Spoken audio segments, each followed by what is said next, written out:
There is a moment on every meaningful journey when your strength feels thin. When doubt grows loud, and the thought of quitting starts to sound reasonable. You tell yourself you've tried long enough. You wonder if maybe this path was never meant for you. But what if I told you that this exact moment, this exhaustion, this resistance, is often the clearest sign that you are closer than you've ever been? Most people quit not because they are incapable, but because they misunderstand resistance. They mistake pressure for proof that something is wrong. They see difficulty and assume they've taken a wrong turn. But in the deeper mechanics of life, resistance does not appear at the beginning. It intensifies near the threshold. The closer you are to a breakthrough, the louder doubt becomes. The heavier the moment feels, the nearer the door usually is. Think about it. The darkest part of the night always comes right before dawn. A seed experiences the greatest pressure just before it breaks through the soil. That pressure isn't there to stop the seed, it's there because growth is happening. And the same law applies to you. When everything in you wants to stop, that is often life asking one final question: will you stay? Your desire is not random. This is important to understand. You do not imagine what does not exist. If you can see it in your mind, if you can feel its presence emotionally, if it continues to return to you again and again, then it already exists at a deeper level of reality. Desire is not lack. Desire is recognition. It is consciousness pointing you towards something that already belongs to you. This is where most people misunderstand manifestation. They believe the secret is effort, more techniques, more visualization, more force. But effort without assumption creates struggle. The real power is not in trying harder. It is in assuming the end. It is in living from the state where the wish is already fulfilled. When you assume something is done, you stop begging life to change. You stop waiting for permission. You stop measuring time and progress. You no longer ask, is it working? Because from the state of completion, there is nothing left to check. This inner shift is subtle, but it changes everything. Resistance appears when the old identity begins to loosen its grip. The version of you that doubts, waits, and struggles senses that it is losing control. And so it creates noise. It creates fear. It urges you to quit. Not because you are failing, but because something new is trying to emerge. Ask yourself this: what if this moment is not asking you to try harder, but to trust deeper? What if the exhaustion you feel is not a signal to stop, but an invitation to remain, to stay in the assumption, to stay in the feeling of, it is done, even when your senses say otherwise? This is the law. Life does not respond to effort alone. It responds to state, and the state you occupy right now determines what comes next. If you live in the feeling of almost, you reproduce almost. But when you live in the feeling of already, reality has no choice but to follow. So if you're tired, if you feel close to giving up, pause before you do. You may be standing at the very gate you've been walking toward all along. Don't quit at the door. Stay in the assumption, stay in the end, because the moment you refuse to leave the state, the world must rearrange itself to meet you there. There is a reason the hardest moments almost never arrive at the beginning. They appear near the end, just before something breaks open, just before the light comes in. And yet, this is exactly the moment most people misunderstand and walk away. The most intense resistance often shows up right before dawn. Not because you are failing, but because something is about to shift. Life does not test you at random. It applies pressure where growth is occurring. Think about a seed buried deep in the soil. For days, nothing seems to happen. No movement, no proof. But beneath the surface, pressure is building. The seed must push against the weight of the earth. And the moment before it breaks through into the light is the moment of greatest resistance. If the seed could think, it might believe something is wrong. But the pressure is not a mistake. It is evidence of emergence. Or consider the miner searching for gold. He chips away at rock day after day, seeing nothing but stone. And many miners give up, not because there is no gold, but because they stop just one strike too early. The difference between success and failure is often not ability or effort. but persistence through the final layer of resistance. This is where most people go wrong. They assume resistance means they are off track. They interpret difficulty as a warning sign. They say, if this were meant for me, it wouldn't feel this hard. But this belief reverses the law. Resistance does not mean you are moving away from your desire. It often means you are moving directly toward it. In the language of the law of assumption, resistance is not the enemy. It is the signal that the old state is losing stability. When you begin to assume a new identity, one who already has, already is, already knows, the previous state cannot simply disappear quietly. It reacts. It pushes back. It creates doubt, fatigue, impatience, and fear.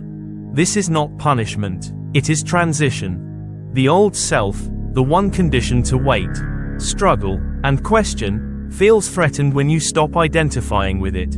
So it creates noise. It tries to pull you back into familiar patterns.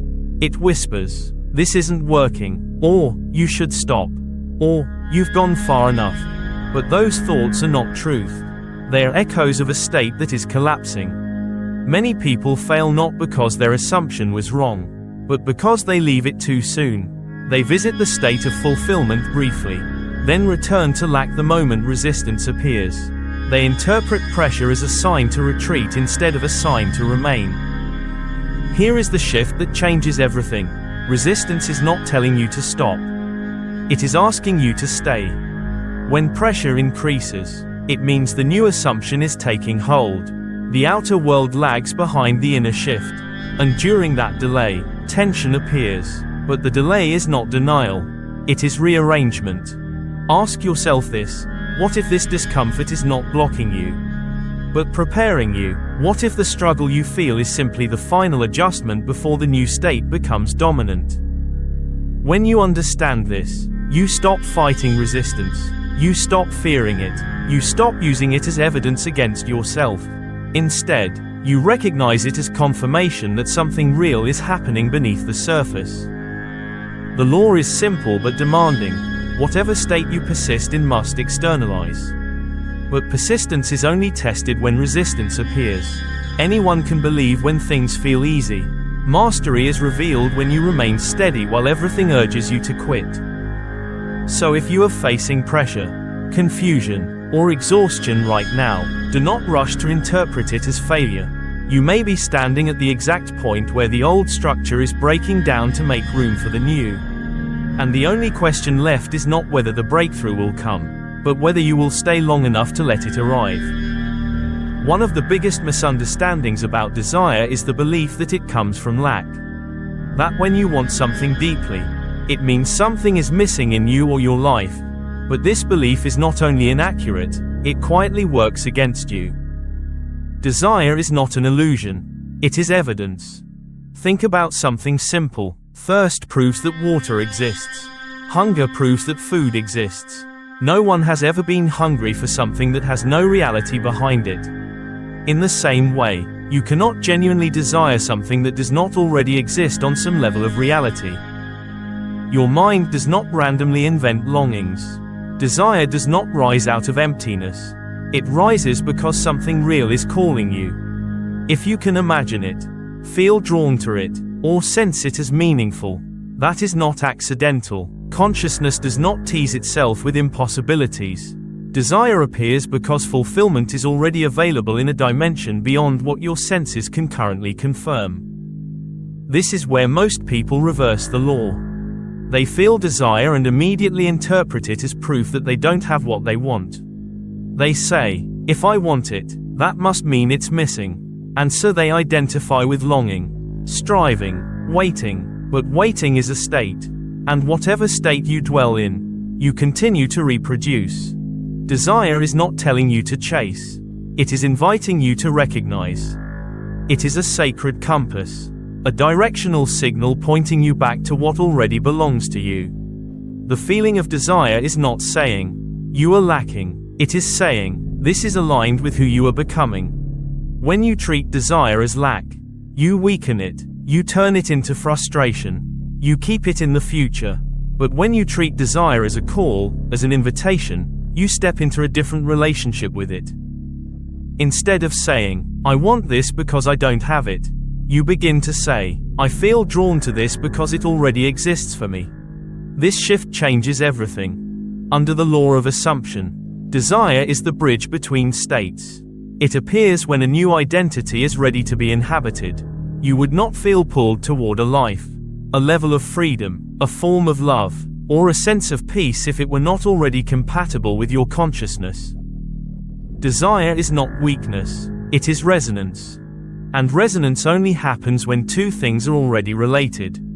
Notice this: fleeting thoughts don't move you, random ideas don't stay, but certain desires return again and again. They persist, they feel personal, they feel meaningful. That persistence is not torment, it is confirmation. The problem is not desire, the problem is misinterpretation. When you believe desire means lack, you stay in the state of wanting. When you recognize desire as evidence, you begin to move into the state of having, internally first.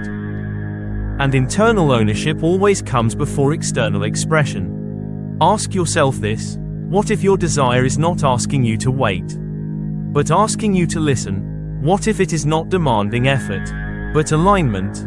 Instead of pushing toward your desire, you are meant to let it pull you into a new state of being. This is why the law of assumption teaches that you do not imagine toward your desire. You imagine from it. You don't picture yourself wanting. You feel yourself already living in its reality. Desire does not mean something is far away. It means something is near in consciousness. So stop treating desire as proof that you are behind. Stop using it as evidence that you are incomplete. Desire is not a reminder of what you lack. It is a whisper of what is already prepared for you. The moment you hear that whisper correctly, desire stops hurting and starts guiding. And when desire becomes guidance instead of struggle, you naturally begin to step into the state where fulfillment no longer feels distant, but inevitable. Everything you see in the physical world began somewhere you could not see. Before it was touched, it was imagined. Before it was built, it was conceived. Before it appeared as form, it existed as an inner image. This is not poetry, this is how reality actually works. The invisible always comes first. Every invention, every creation, every breakthrough in human history started as an inner picture held long enough to become real. The outer world did not initiate these things, it followed them. And your life is no different. The world you experience on the outside is not the cause. It is the mirror. It faithfully reflects what is consistently held within consciousness. Thoughts, assumptions, expectations, emotional patterns, these are the invisible architects shaping what later becomes visible. Here is the principle most people miss. The invisible responds immediately. The visible responds with delay. Inner shifts happen the moment you accept something as true. The outer world, however, takes time to reorganize, and it is in this delay that doubt enters. People look around, see no change, and conclude nothing is happening. They mistake slowness for failure. But the delay is not resistance, it is rearrangement. This is where the most common mistake appears. People wait for proof before they believe. They say, once I see change, then I'll feel different. Once circumstances improve, then I'll trust. Once evidence shows up, then I'll believe this works. But this reverses the law. The correct order has always been the same. You believe first. You feel first. And reality follows. The outer world does not create belief. Belief creates the outer world. If you insist on waiting for visible proof, you lock yourself into delay, because the state of waiting is exactly what the mirror reflects back. Waiting creates more waiting. Under the law of assumption, you are not asked to deny what you see. You are asked to understand what you see. What appears now is the echo of what was previously assumed. So if you want the echo to change, you do not shout at the mirror. You change what stands before it. This is why imagination is not fantasy. It is causation. When you imagine with acceptance, when you feel something as already real, you are not escaping reality. You are selecting it. You are choosing the version of reality that will eventually crystallize into form. The subconscious mind does not respond to logic or time. It responds to feeling and familiarity. Whatever feels normal, natural, and true is accepted as fact and expressed outwardly. That is why fleeting thoughts do not create lasting change, but persistent inner scenes do. It is not what you think once that matters. It is what you return to, what you dwell in, what you emotionally live inside. This is also why effort alone does not work. You can work hard while still assuming limitation. You can take action while inwardly expecting disappointment. And life will reflect the assumption, not the effort. Effort without belief produces struggle. Belief without struggle produces alignment. The invisible does not need force. It needs consistency. When you accept something as true internally, unseen processes begin immediately. People shift, opportunities align, circumstances reorganize, not because you pushed them, but because you changed the cause. And here is the quiet truth. If you are still waiting to see before you believe, you are living backwards. If you believe first and allow yourself to feel it real now, you are living in alignment with the law. You do not need to control how it happens. You do not need to force outcomes. You only need to remain loyal to the inner reality you have chosen. The invisible is not weaker than the visible. It is more powerful. Because what is unseen today becomes unavoidable tomorrow. So stop asking the outer world for permission to change how you feel. Stop demanding proof before trust. The sequence has never worked that way. Decide first, feel first, assume first. And then, quietly, inevitably, the visible world will follow the invisible lead you have already given it. Here is where manifestation becomes real, not in theory, but in lived experience. Most people believe they must wait for the outside world to give them a feeling. They say, once I'm free, then I'll feel free. Once I have enough, then I'll feel at ease. Once it happens, then I'll relax. But this logic keeps them trapped. Because under the law of assumption, waiting does not lead to fulfillment. Waiting creates more waiting. The law is simple, but uncompromising. You do not wait for the feeling to arrive from the outside. You generate the feeling from the inside first. You assume the state of completion. This does not mean pretending. It does not mean forcing happiness. It does not mean denying your current circumstances. It means something far subtler and far more powerful. It means you choose to live from the feeling of already done. If freedom is what you desire, you do not wait for permission. You ask yourself, how would I feel if I were already free? And then, quietly, you allow that feeling now. If abundance is what you seek, you do not stare at what's missing. You step into the inner posture of sufficiency. You move, think, and respond as someone who already knows they are supported. This is the core shift. Manifestation does not respond to what you want. It responds to the state you inhabit. Your dominant state becomes your destiny. The reality you experience tomorrow is shaped by the state you consistently live in today. Not the state you visit for 5 minutes during a technique, but the one you return to as emotional home. And here is the truth most people resist. You cannot live in, almost, and expect, complete. You cannot dwell in waiting and receive fulfillment. You cannot rehearse lack and manifest abundance. Because the subconscious mind accepts whatever state feels natural. Waiting feels natural to many people. Striving feels familiar. Wanting feels normal. And so life reflects more of the same. But the moment you shift into completion, even before anything changes, the entire mechanism begins to move. Completion creates completion. Not later. Now. This is why the law feels uncomfortable at first.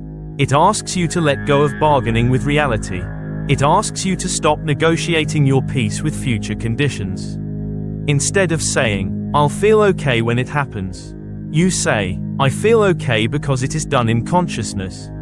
And that decision changes everything. You stop scanning for signs. You stop checking timelines. You stop measuring progress. Because from the state of completion, there is nothing left to chase. This does not mean you stop taking action. It means your actions are no longer desperate. Action from waiting feels tense. Action from completion feels natural. One pushes. The other flows. And life always responds faster to flow than to force. Here is a simple way to understand it. Ask yourself this question. Who would I be if this were already complete? Not what would I do? Not how would I prove it? Who would I be? How would I speak to myself? How would I respond to setbacks? How would I carry my body? How would I move through the day? Then, very gently, begin to occupy that inner position. Even for moments. Even imperfectly. Because the law does not require perfection. It requires persistence. What you dwell in becomes familiar. What becomes familiar becomes natural. And what feels natural becomes real. Waiting creates waiting. Completion creates completion. So do not ask the world to change first. Change the state you live in. Assume it is done, not as a hope, but as a position. And reality, with no choice of its own, will reorganize itself to match the state you have already claimed. Now let me tell you something that most people misunderstand, and because of that misunderstanding, they turn back far too soon. Setbacks are not signs that you are moving in the wrong direction. They are proof that you are moving forward. If nothing were changing, there would be no resistance. If nothing were shifting, there would be no tension. Resistance appears only when a new state is trying to replace an old one. Think about the butterfly. Inside the cocoon, the struggle looks cruel from the outside. The butterfly pushes, strains, and fights against the very structure that surrounds it. And yet, without that resistance, it would never develop the strength to fly. The cocoon is not the enemy. It is the training ground. Your setbacks function the same way. They do not cancel your desire. They do not deny your vision. They only test one thing, your assumption. They ask, will you stay loyal to the state you have chosen? Even when appearances disagree. This is where most people falter. They assume that ease means alignment and difficulty means failure. So the moment friction appears, they question everything. They doubt the law. They doubt themselves. They abandon the state they had just begun to occupy. But under the law of assumption, setbacks do not mean stop. They mean stabilize. They are invitations to deepen your conviction. Every setback is a signal of movement. Every obstacle is evidence that something is rearranging beneath the surface. When the old identity begins to dissolve, the mind resists. When familiar patterns start collapsing, the nervous system reacts. And this reaction is often misread as danger. But it is not danger. It is transition. You are not being pushed backward. You are being prepared. Here is a powerful reframe that changes everything. Instead of asking, why is this happening to me? Ask, what is this training me to become? Because setbacks are not random. They are precise. They strengthen the exact muscles you will need to live in the new state you have assumed. Patience, emotional stability, self-trust, inner authority. Without resistance, these qualities would remain theoretical. With resistance, they become embodied. And embodiment is what manifestation responds to. The version of you who can hold the fulfilled reality must be strong enough to sustain it. And setbacks build that strength. This is why quitting during resistance is so costly. Not because you failed, but because you walked away from the very process shaping you into the person who could receive what you asked for. When setbacks appear, they are not asking you to retreat. They are asking you to remain. Remain in the assumption. Remain in the feeling of completion. Remain loyal to the inner state you chose before circumstances reacted. Because circumstances always react after the inner shift, not before. If you interpret setbacks as rejection, you step back into waiting. If you interpret them as training, you stay rooted in completion. And here is the deeper truth. Setbacks only feel discouraging when you believe they have authority over your future. But once you recognize that your inner state is the cause, setbacks lose their power to intimidate. They become information, not instruction. They tell you that the old version of you is loosening its grip. They tell you that the new version is being rehearsed into existence. And every time you stay steady instead of reactive, you accelerate the process. So when obstacles rise, do not panic. Do not negotiate with doubt. Do not abandon your assumption. Stand still inside. Say to yourself, this is not a blockage. This is preparation. Because life does not train those who are not meant to arrive. The resistance you face is not evidence that you are off track. It is evidence that you are becoming someone new. And when the training is complete, the door opens naturally, without force. The setback passes. The tension releases. And the reality you assumed has space to appear. So do not fear resistance. Welcome it as proof that you are being shaped for what you already claimed. Stay in the state. And let the training finish its work. Let me leave you with the truth that changes everything. Most people do not fail because they are incapable. They fail because they quit at the gate. They stop not because the door is locked, but because it has not opened yet. And that moment, the moment when nothing seems to move, the moment when doubt grows loud, the moment when exhaustion whispers, "This is pointless," that is often the exact moment before the door swings open. This is where understanding the law of assumption becomes crucial. Because reality does not respond to effort alone. It responds to state. The world is not reacting to what you want. It is reflecting what you are assuming to be true right now. If you assume waiting, life gives you more waiting. If you assume struggle, life gives you more struggle. But when you assume completion, life has no option but to reorganize. This is the law. Not a belief. Not motivation. Not positive thinking. A principle. The outer world is compelled to mirror the inner position you hold. And this is why consistency matters more than intensity. You do not need to feel excited every day. You do not need constant emotion. You do not need to convince yourself repeatedly. What you need is steadiness. Steadiness in the assumption that it is already done. Steadiness in the feeling that this belongs to you. Steadiness in the knowing that what is yours does not require panic. When you live from that place, something subtle but powerful happens. You stop chasing. You stop checking. You stop measuring time and distance. Because from the state of completion, there is nothing to chase. And that calm, that quiet certainty, is what moves reality faster than effort ever could. This is why the final test always feels internal. Not, can you work harder? But, can you remain? Can you remain in the assumption when nothing confirms it yet? Can you remain in the feeling of completion when appearances disagree? Can you remain steady when the mind urges you to quit? Because the world tests identity, not desire. It tests whether you truly inhabit the state, or whether you were only visiting it temporarily. And here is the encouragement you need to hear clearly. If you are feeling tired, you are not far. If you are feeling resistance, you are not lost. If you are questioning whether to stop, you are likely standing at the threshold. The gate always appears before fulfillment.